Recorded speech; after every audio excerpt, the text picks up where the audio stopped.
சில நேரங்களில் கவனிச்சிருக்கீங்களா? நம்மளுடைய ஃபோக்கஸ் அன்ஃபோக்கஸ்டாக போயிடும்.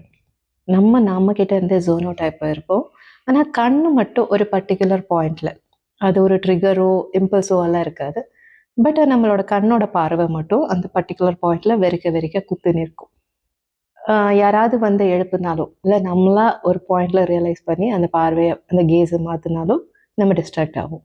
பட் ஸ்டில் அந்த மூமெண்ட் ரிலாக்ஸிங்காக இருக்கும்.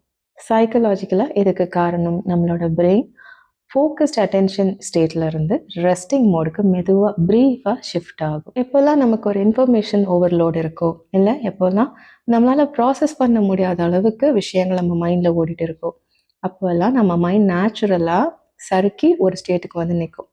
த டிஃபால்ட் மோட் நெட்வொர்க் ஸ்டேட்.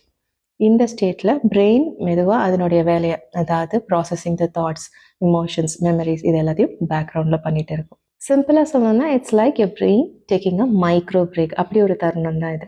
ஆனால் பொது வெளியிலையோ இல்லை ஒரு கேதரிங்லேயோ நீங்கள் ஒரு இடத்த பிளாங்காக அப்படியே ஸ்டேரிங்காக உட்காந்து பார்த்துட்ருக்கீங்க அப்படிங்கும்போது, அதை நீங்கள் ரியலைஸ் பண்ணும்போது 4 பேர் பார்த்தா என்ன நினைப்பாங்கன்னு ஒரு ஆக்வர்ட்னஸ், இல்லை ஒரு எம்பாரசிங்கான ஒரு ஃபீல் நீங்கள் எக்ஸ்பீரியன்ஸ் பண்ணலாம். அப்படி ஒரு வேளை யாராவது ஸ்பாட் பண்ணி உங்களை கொஸ்டின் பண்ணுறாங்க அப்படின்னா, நீங்கள் உடனே இம்மிடியேட்டாக கிரவுண்டட்னஸ்க்கு வரணும்னு அவசியம் இல்லை. மெதுவாக பிளிங்க் பண்ணுங்கள், ஷிஃப்ட் யுவர் கேஸ், 1-2 மூச்சை இழுத்து விட்டுட்டு அதுக்கப்புறமா reengage with the moment. Your brain was simply resetting itself. அவ்வளோதான். ஸோ நெக்ஸ்ட் டைம் நீங்கள் ஜோன் அவுட் ஆனாலோ, இல்லை உங்கள் ஃப்ரெண்ட்ஸ் யாராவது ஜோன் அவுட் ஆனாலோ, அதை நீங்கள் நோட் பண்ணாலோ, அதை கேலியும் பண்ண வேணாம்.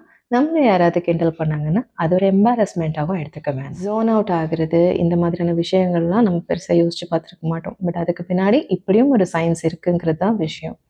It's often the mind recharging quietly. Fine. இந்த மாதிரி மைண்ட் அப்பப்போ அன்ஃபோக்கஸ்டாக போகிறதுங்கிறது திருப்பி ஒரு கிளாரிட்டியோட ப்ரெசன்ஸுக்கு திரும்புறதுக்கு தான். Should be mindful.